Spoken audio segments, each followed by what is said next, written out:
You are now hearing LivePod, PPI Liverpool Podcast, Living in New Era of Liverpool.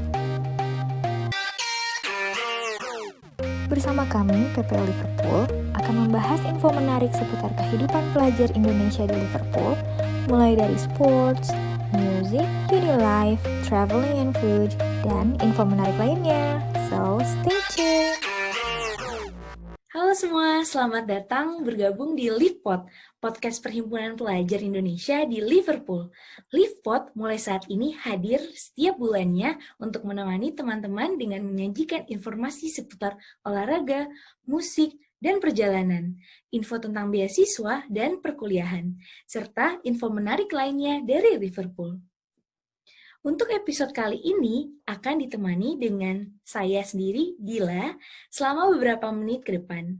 Dikarenakan sekarang sudah memasuki waktunya liburan musim dingin, LivePod episode kedua bertajuk tentang Winter Holiday. Hari ini kita sudah ditemani dengan Mbak Sroy dan Mbak Mita yang akan membagikan pengalaman liburannya nih selama menempuh pendidikan PhD di University of Liverpool.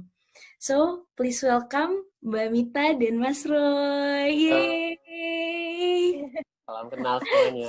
Halo semuanya. Halo. Boleh dong nih perkenalan dulu Mas Roy dan Mbak Mita kepada teman-teman LivePod kali ini. Oke, terima kasih Dila. Halo, salam kenal semuanya. Perkenalkan, nama saya Roy. Saya dulu itu mengambil S2 dan S3 di University of Liverpool. Jadi secara total sih sudah lebih dari 5 tahun lah di Liverpool. Jadi sekarang saya sebenarnya sudah balik ke Indonesia. Domisilinya sekarang di Lampung, menjadi dosen di ITERA. Jurusan arsitektur. Saya kuliah di jurusan arsitektur. Ya, dan ini istri saya. Hai. Kenalin, nama saya Mita. Nemenin kuliah dari S2, S3 sampai melahirkan 2 anak di Liverpool. Jadi ya begitulah. Ngurusin anak. Dan juga udah pernah kuliah S2 di BAT juga. Ya, dulu saya kuliah di BAT. Berarti Mas Roy sama Mbak Mita nih sama-sama di UK ya, Mbak? Mas? Iya, betul. Lebih dari 4 tahun, berarti sekitar 5 tahun lebih Saya ya? 5 tahun, Mita Saya udah 6 6 tahun. Pas banget nih teman-teman LivePod kali ini, karena ini pengalamannya pasti banyak yang akan di-share dari Mbak Mita dan Mas Roy. Berarti kesehariannya nih sekarang dosen ya Mas Roy ya, Mas? Iya, saya sekarang sebagai dosen arsitektur di ITERA Lampung. Kalau saya ibu rumah tangga aja, ngurusin 2 anak. Ngurusin 2 anak? 2 anak, lockdown nih. Betul. Jadi Mas, selama menempuh pendidikan nih di Liverpool dari master hingga PhD, boleh dong bagi cerita udah jalan-jalan kemana aja nih di sekitar UK. Mbak Mita juga boleh cerita dong, sharing ke kita semua. Ya, kalau ini ya, kan sekarang winter nih, jadi mungkin kita lebih spesifik ke winter ya, tapi sebenarnya ceritanya bisa ke pilihannya ada banyak lah gitu. Jadi dulu pas awal-awal saya datang itu kita punya acara dulu ada namanya tour. Jadi kalau misalnya dulu PPI suka ngadain tour, bisa jalan bareng gitu. Nah itu ada salah satu opsi. Nah dulu itu kita milih rutenya itu ke utara.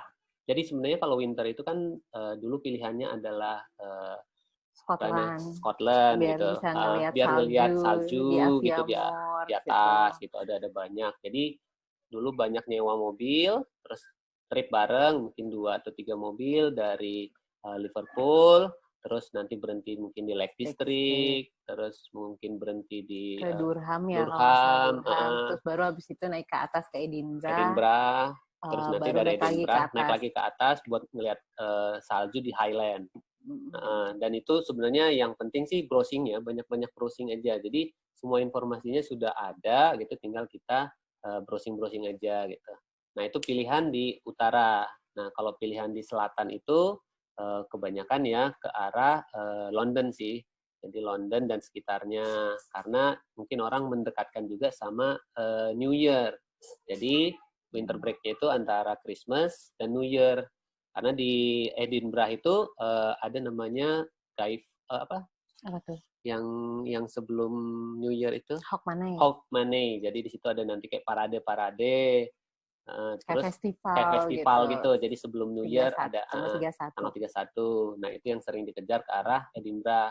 Kalau yang ke London itu ya karena ada ini ya, New Year yang countdown itu Big Band segala macam. Sama Winter Wonderland di Hyde Park gitu. Itu tujuan utama sih di London gitu. Jadi kalau misalnya di utara itu ada banyak pemberhentian, tapi kalau ke selatan orang terkonsentrasi biasanya di London. Karena buat apa sih namanya ya, New Year itu banyak acara di London biasanya ya, kecuali sekarang lagi pandemi mungkin berubah. Ya sekarang karena lagi pandemi ini, tadi pemerintahan UK juga baru nerapin tier 4 Mas, Mbak. Waduh. Christmas tahun ini, ya. Mungkin bisa juga di-sharing tuh yang di utara gimana tuh Mas pengalamannya, yang di Lake District, di Edinburgh. Kalau ini ya, winter itu ini ya, apa namanya ya, dingin, dan sebenarnya waktu itu dekat lah, maksudnya cepat gitu. Jadi kalau misalnya kita hitung waktu buat matahari kan dimulai mungkin sekitar jam 8 atau jam 9, mungkin sampai jam 3 atau jam 4 gitu ya. Jadi waktunya benar-benar singkat banget. Jadi kalau misalnya mau menikmati gitu, itu benar-benar optimalkan di waktu yang daylight gitu. Karena kalau malam itu nanti selain dingin, belum lagi nanti ada cuaca mungkin hujan, itu kan ya mungkin pada tahu ya kalau misalnya udah winter itu hujan akan sering datang. Belum lagi ke utara itu bakal ada salju gitu. Jadi biasanya itu memanfaatkan daylight-nya aja. Jadi benar-benar singkat gitu. Yang pasti sih, silakan Mbak. Yang pasti sih kalau misalnya winter itu sebelum Christmas itu bakal banyak ada Christmas market. Nah biasanya itu tuh yang jadi destinasi malamnya orang-orang kalau misalnya ke jalan-jalan pas winter. Kayak misalnya di Edinburgh itu kan terkenal Christmas marketnya bagus banget. Emang bagus banget. Kita juga udah kesana terus bagus. Terus kayak kalau misalnya mau agak nyebrang ke Irlandia Utara situ di Belfast juga bagus. Ya. Christmas marketnya punya tematik gitu. Jadi banyak apa sih makanan-makanannya patut dicoba sih, makanannya unik-unik, beda-beda. Itu terus kayak karena antara utara dan selatan itu tuh beda banget ya, maksudnya culture-nya, budayanya. Jadi tuh biasanya makanan-makanannya tuh juga beda. Ada yang khas-khas di Scotland gitu kan, ada yang khas yang di utara, terus di bawah itu juga. Nah, kalau misalnya jalan-jalannya sih harus perhatiin waktu masuk apa sih time yang jam buka tutupnya itu. Karena biasanya lebih cepat kan. Jadi kalau misalnya ada destinasi wisata yang emang mau dikunjungin, pastiin banget itu masih buka jam segitu atau enggak gitu. Karena nanti kalian udah capek-capek nyampe ke sana gitu kan, terus tiba-tiba ini udah tutup karena ada banyak banget yang kayak jam 4 sore itu udah tutup gitu kan. Kalau misalnya kayak kita nyetir sendiri kan nyampe di sana mungkin jam 3 terus cuma sejam, habis itu kalian udah ini kan udah selesai, udah tutup. Pilihannya benar-benar cuman beberapa lah. Mungkin kalau misalnya kalian sudah punya pilihan nih, saya pengen ngelihat mungkin museum atau ngelihat ada sesuatu yang unik gitu, udah fokus gitu, jangan terlalu banyak. Karena kalau terlalu banyak nggak akan kelihatan gitu. Betul banget tuh. Kalau boleh tahu Mbak Mita dan Mas Roy, biasanya travelingnya naik transportasi umum kah atau road trip kah? Kalau misalnya ini ya, kalau grup menurut kita lebih murah pakai road trip. Karena kan tinggal sewa mobil, dan sewa mobil itu biasanya kalau misalnya 1 hari, 2 hari, sama seminggu itu justru lebih murah harganya kalau dihitung seminggu gitu. Jadi nggak akan jauh beda gitu. Jadi kalau misalnya nanti road trip, dulu kita biasanya sekitar berapa ya? 3 atau 4 hari. 3 atau 4 hari. Dari segi sewa mobil dia lebih murah, dan satu mobil ya mungkin bisa diambil yang ada yang ber-4, ber-5, atau yang 7-seater yang bisa ber-7 gitu. Nanti tinggal dipilih aja, ada banyak, ada enterprise, Axis, Terus apa lagi ya? Apa Avis. Avis. Tapi yang kita paling sering itu Enterprise. Dia lebih lebih mudah untuk menyewa mobilnya dan mobilnya bagus kok. Gitu. Tapi lihat juga kalau misalnya kita kayak misalnya kita ke Lake District itu kan transportasinya agak susah ya, banget. Karena itu di situ banyak kan naik bis, dan bisnya juga nggak yang kayak di Liverpool kayak tiap 15 menit atau 7 menit, jam, dia bisa setengah jam, paling cepat tuh 15 menit. Jadi kalau mau mobile-nya kan agak susah. Nah itu mungkin pakai road trip. Tapi kalau misalnya kayak ke kota-kota besar, kayak misalnya cuma ke London atau misalnya ke Edinburgh atau Glasgow, itu sih naik kereta aja. Kereta udah murah. Karena kan kalau misalnya dihitung juga kayak bensinnya udah lumayan, terus parkir di kota-kota besar tuh jauh lebih mahal dibandingin yang di kota-kota kecil kayak Lake District ataupun di Snowdonia dan sekitarnya Wales itu. Nah jadi lihat juga gitu kalau misalnya emang tempatnya kota besar dan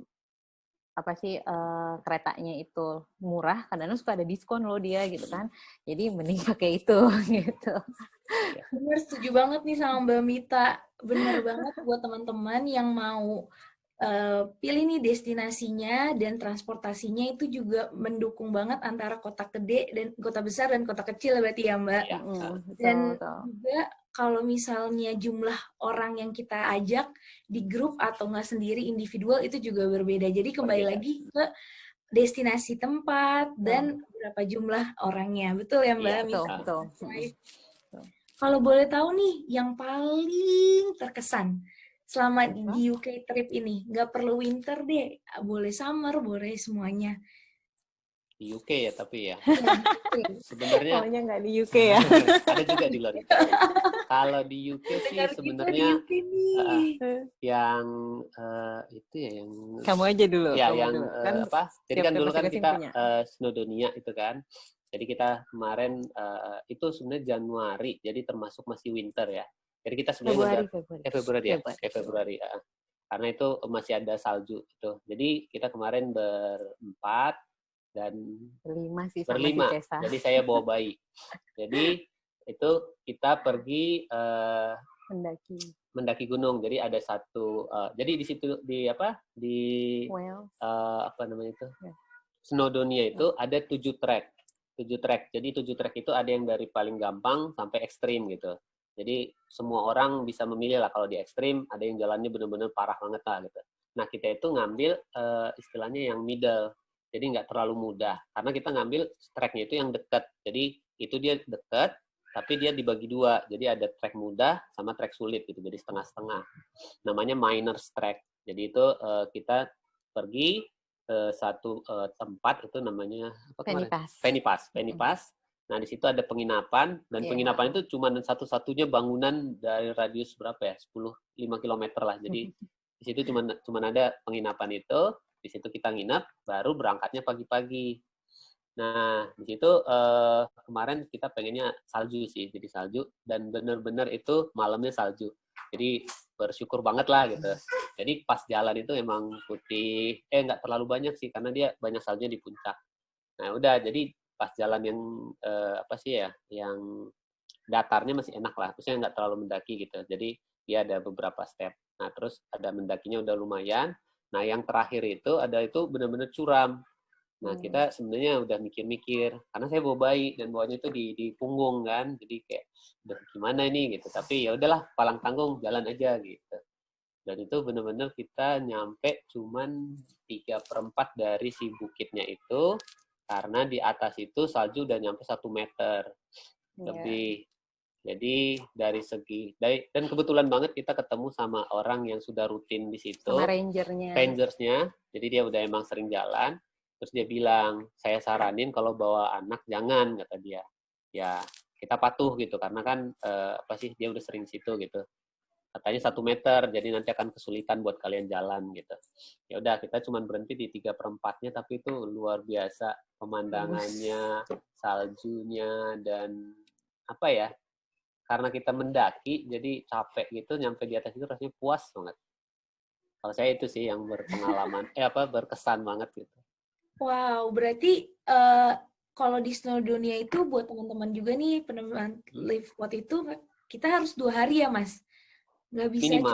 cuma Minimal 2 hari. Iya.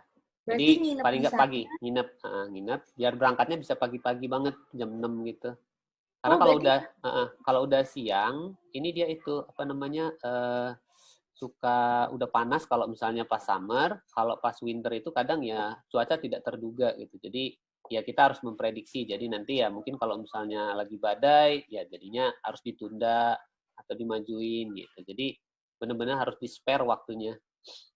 Kalau summer ke panasnya, tapi kalau ke winter karena nggak ketebak cuacanya, jadi nggak tahu kapan mau pergi gitu.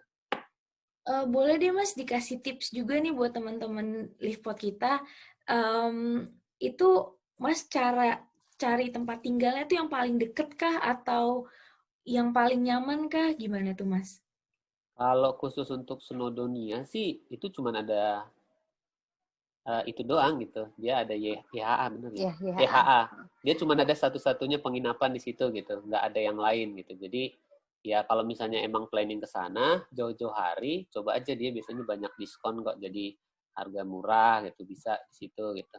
Biasanya kalau YHA itu dia emang khusus yang kayak di daerah yang remote area gitu. Jadi kayak untuk kayak Wales atau Lake District tuh mereka banyak di situ karena memang targetnya tuh untuk yang menikmati alam. Nah, kalau kayak di Snowdonia itu karena kebetulan mereka tuh pasti taruh di titik-titik di mana ada jalur pendakian. Jadi memang maksudnya itu adalah biar nanti orang begitu mendaki langsung ke si YHA-nya itu gitu.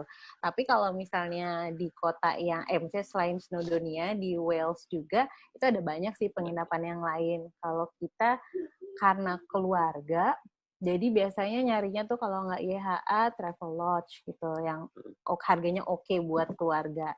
Tapi kalau misalnya masih single gitu atau cuma pergi berdua gitu biasanya sih banyak dormitory lain yang bagus kok gitu.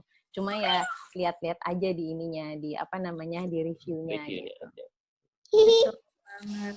Kalau Mbak Mita gimana nih Mbak? Yang paling terkesan di mana? Kalau kalau aku di waktu summer. Kalau tadi Roy di bagian winter, aku di summer. Jadi aku berkesan banget sama ada yang namanya solstice summer di Stonehenge. Jadi kan kalau kita pergi ke Stonehenge di hari-hari selain solstice itu, kita cuma bisa ngeliat di sampingnya. Nah, khusus untuk solstice, baik itu summer maupun winter, dia dibuka. Jadi kita tuh bisa masuk sampai ke tengah, bisa megang batunya, bisa nginep di situ gitu.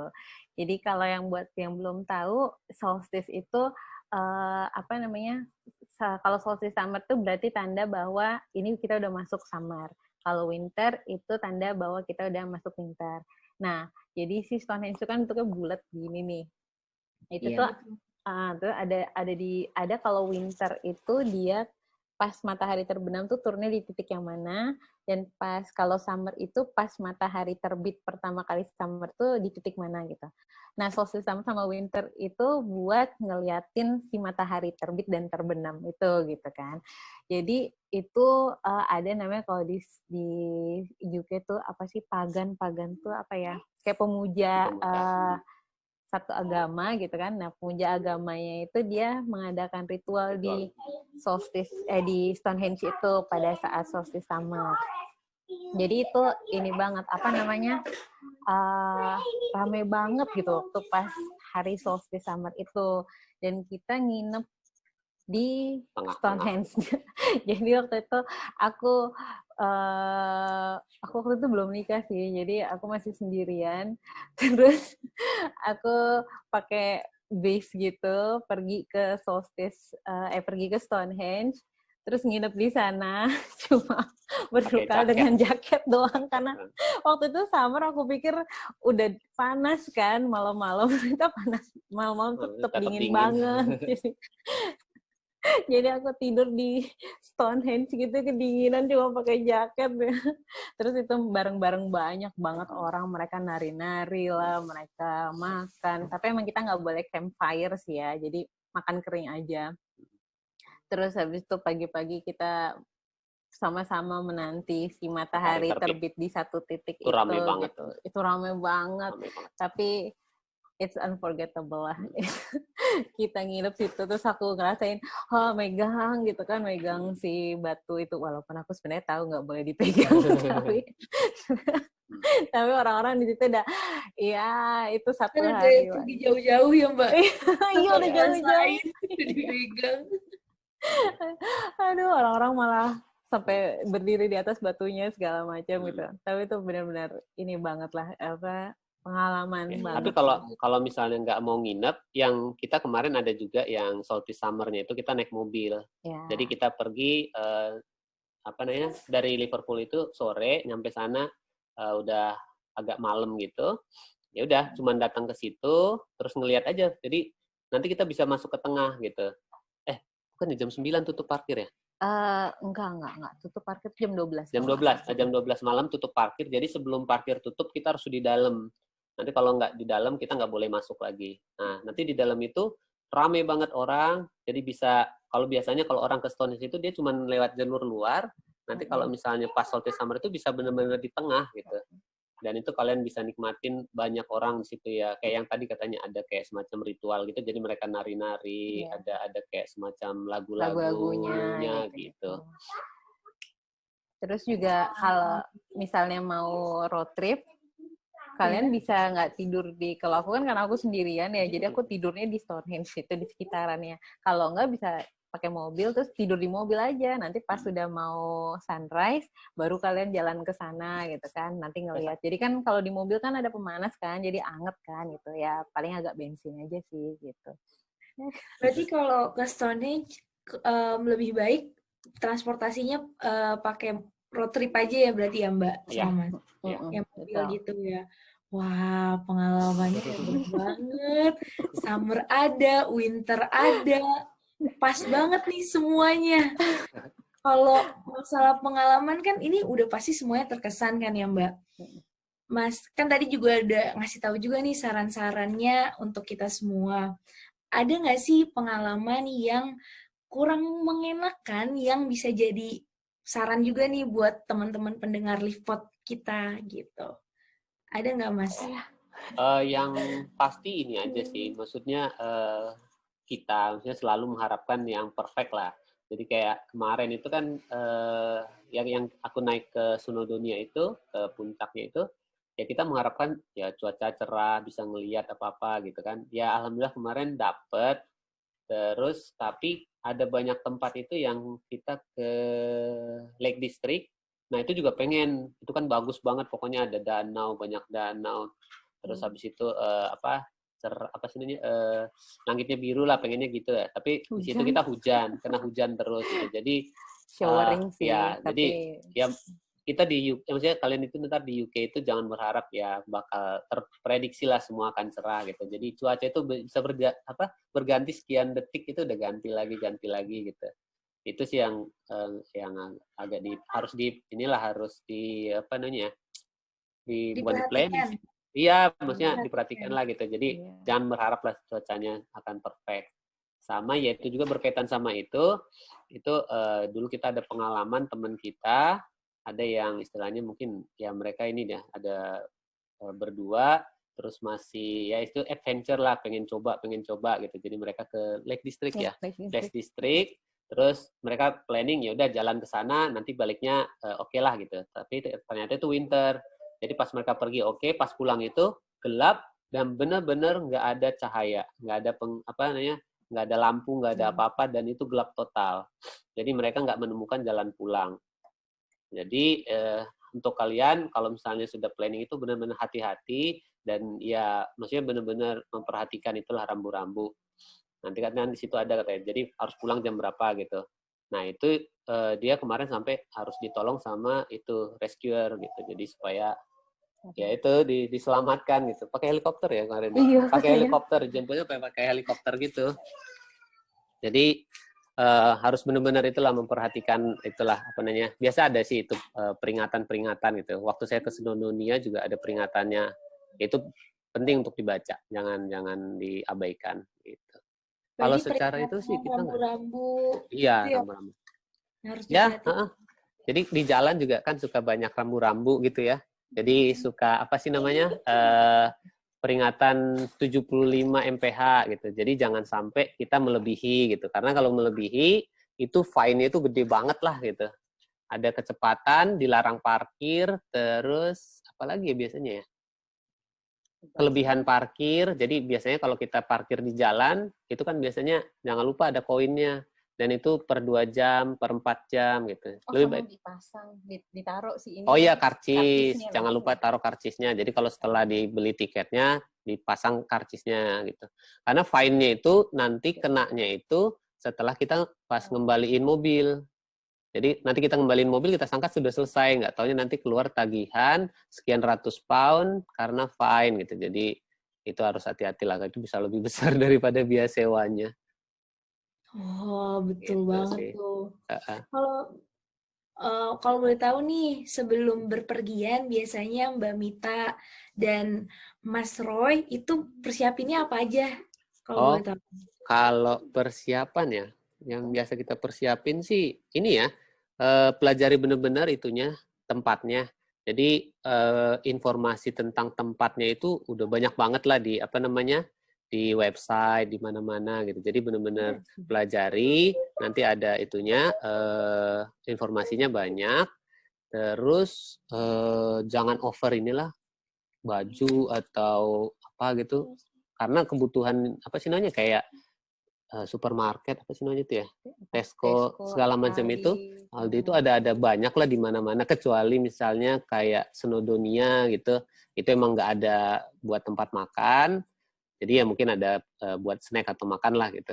Sisanya sih masih ada lah beras segala macem gitu, masih gampang. Jadi jangan terlalu banyak bawa-bawa peralatan gitu. Terus apa lagi? Kalau aku sih lebih ke buat anak-anak ya, kayak misalnya apakah ada yang kayak acara atau tempat yang buat anak-anak. Misalnya kalau mereka lagi bosen, kita bisa ke situ buat refreshing, ya, ataupun pas kayak lagi makan siang, taman tuh paling penting banget gitu kan. Jadi kayak kita bisa duduk di taman, anak-anak bisa lari, terus habis itu jam buka, jam masuk sih. Karena kita kayak apalagi kalau termasuk yang suka kejar target kan, kita termasuk yang itu. Kejar target. Jadi udah ada listnya. Jadi harus ada ngelihat sekian objek gitu. Jadi itu kan harus di manage banget ya. Jadi misalnya ini bukanya dari jam segini sampai jam segini, dari jam segini sampai jam segini. Transportnya gitu. apa, kemana. Gitu. Harga transportnya berapa? Intinya sih sebenarnya banyak-banyak baca dan banyak-banyak kumpulin informasi seolah-olah kayak kamu itu tinggal di situ. Dan jadi ketika kamu ke kota itu tuh tinggal kayak ini gitu, tapi udah tahu. Berarti berencana dengan baik itu yang paling penting ya. Penting. Jadi nggak bisa tuh langsung pergi terus lihat suasananya gimana, nggak bisa berarti ya kayak gitu ya. Bisa, tapi nggak optimal gitu. Jadi kalau kita kan pengennya kan sudah ada target gitu. Jadi ini pengen ngelihat sekian objek gitu. Jadi kalau misalnya kita pengen ngelihat sekian objek itu benar-benar kita atur. Jadi dari ini pagi harus ke sini dulu, siang nanti yang ke sini, sore yang ke sana gitu. Mungkin kalau misalnya untuk pertama kali bisa kali ya kayak gitu, tapi mungkin nanti nggak optimal. Tapi kalau misalnya udah yang nanti kedua kali, ketiga kali gitu, kayak kita waktu itu pernah ke Wales, jadi Wales yang utara, itu awalnya yang pas sama gitu, masih diiniin ke kota ini gitu kan. Terus begitu yang kedua, yang ketiga karena udah tahu jalurnya kayak gimana, di sananya kayak gimana, kita go aja langsung gitu kan, pinjam mobil, habis itu pergi ke kota ini, gitu kan. Terus nanti makannya di mana? Ya cari aja McD apa Fish and Chips. Paling standar lah, McD Fish and Chips pasti ada. Jadi pasti selamat lah. Iya, pasti McD. Terus jadi kayak gitu. Tapi intinya sih sebenarnya ada berapa ya? 3 mungkin ya kali ya. Kayak hotel pertama harus dipikirin, terus kedua transportasi dari Liverpool ke kota tujuan, dan transportasi dari pas di kota tujuannya itu, sama satu lagi makan kalau kita. Jadi kayak nyari makan di mana gampang nggak, bawa anak sih. bawa atau enggak, iya karena kita gitu sih. Itu budget terakhir budget.